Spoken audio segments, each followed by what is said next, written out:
Hey everyone, and welcome to The Explainer. I am absolutely thrilled to have you with us today. If you're someone who loves understanding how the most advanced technology in the world actually gets built, well, you are in exactly the right place. Today, we're going to unpack a really complex, incredibly high-stakes intersection, the collision of artificial intelligence and semiconductor chip design. We're looking at exactly how AI is being used right now to build and verify the very hardware that makes AI possible in the first place. To really grasp AI's role here, we first have to understand the nature of models themselves. Think about the classic map versus territory analogy.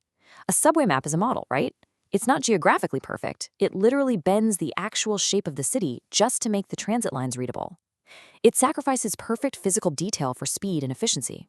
Now, that makes it incredibly useful for its intended context, riding the train, and absolutely useless if you're trying to navigate the streets above ground. Well, in chip design, all models are compromises just like that map. They intentionally drop certain details to gain execution performance. And that brings us to this absolutely crucial warning from Brian Bailey. Why does this context matter so much? Because in semiconductor engineering, the stakes are just astronomical. If an AI hallucinates a chip design verification outside of its proper context, it doesn't just give you a funny, weird chatbot response. No, it leads to a physical product failure. It triggers what the industry calls a respin, meaning you have to completely redesign and remanufacture the silicon. A respin can cost a company millions of dollars and months of lost time. Definitely not the kind of mistake you want to be explaining to your boss. Okay, let's dive right into this. Here is our roadmap for today. 1. AI and chip design. 2. The 6 steps of creation. 3. Accuracy versus completeness. 4. Validating against golden models. And finally, 5. Trust, boundaries, and deployment. Let's kick things off with Section 1, AI in chip design. Right now, creating hierarchical models of a chip design is unbelievably expensive, but AI is stepping in to change the game.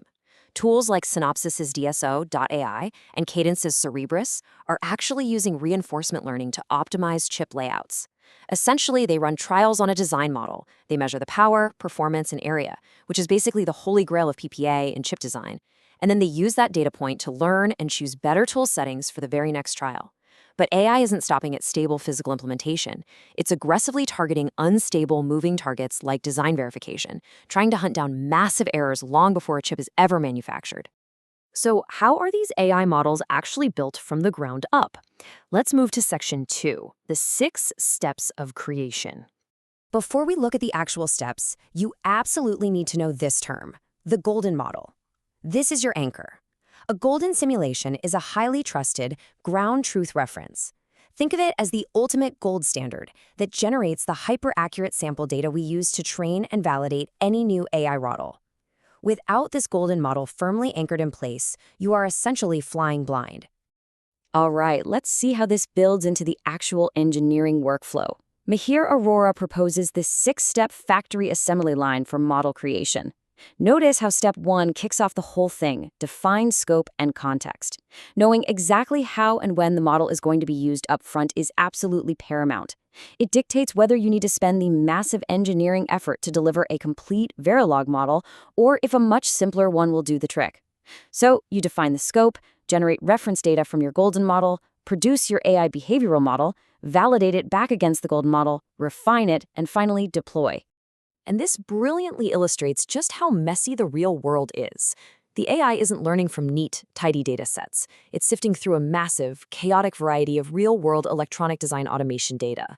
It looks at regression histories to predict which tests actually matter. It analyzes waveform traces to predict related failures. It even reads through tool logs just to figure out where a proof is most likely to converge. It's literally learning from the sheer volume of history that the verification flow already produces every single day. But here's the catch. Just because an AI learns from data doesn't actually mean it's right. And this brings us to Section 3, which is probably the most critical theme of our explainer today, accuracy versus completeness. These are two entirely different engineering standards, and they are so incredibly easy to confuse. Hannah Yip and Ashish Darbari highlight this perfectly. Accuracy is a statistical question. How mathematically close is the AI model's output to the ground truth? Completeness, on the other hand, is a coverage question. Does the model actually have behavior defined for all the scenarios that matter? You can totally have an AI model that is highly accurate on the common scenarios, but deeply incomplete because it completely misses rare protocol interactions or obscure low-power modes. To really wrap our heads around this gap, we have to look at the three properties of correctness. First up is syntactic correctness. Basically, does the code compile without throwing errors? Second is functional correctness. Does it actually pass a functional simulation? And third is formal completeness. Can it handle the true, messy complexity of an industrial system on chip? An AI large language model might easily write syntactically correct Python, but if you ask it to write functionally correct, formally complete system Verilog for a complex cache controller, yeah, that is going to be incredibly hit or miss. I really want to pause here for a second, because researcher Simon Davidman gives a very stark warning. Confusing compilation with true functional completeness hides massive, expensive bugs. If an engineering team assumes a model is correct just because its code compiles syntactically, they are setting themselves up for a disastrous failure when that chip finally goes to manufacturing. It's a great reminder that just because code looks right certainly doesn't mean it works right. So, how do we prevent that kind of disaster? How do we catch those AI hallucinations? That takes us to Section 4, validating against golden models. To pass sanity testing, you have to lock away a strict holdout set of data. You never, ever test the AI on the exact same examples it used for training. But beyond just data, you have to test physics. A model confidently trained only on common scenarios will be silently wrong on rare corner cases. So engineers run physical litmus tests. If you are modeling a passive structure, like a filter, the AI model must remain passive. Plus, the AI absolutely has to obey the laws of physics, like causality. It cannot magically traverse backwards in time. When inaccuracies are inevitably found during this testing, the model has to be refined. But here is the really fascinating part. The best tool for fixing AI errors is actually more AI. AI agents can dramatically reduce the engineering burden by intelligently finding their own errors. They perform automated gap detection against the golden model. They automatically produce brand new tests for high error regions.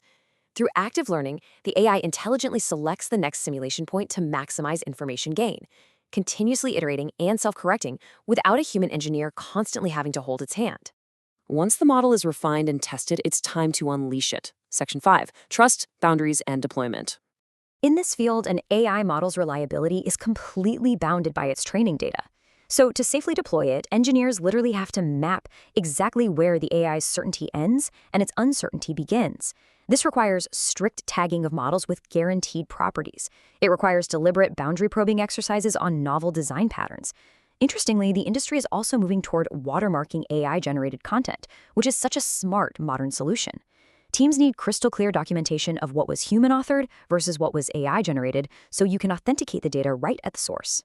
So the crucial point is this: AI is advisory, not sign-off.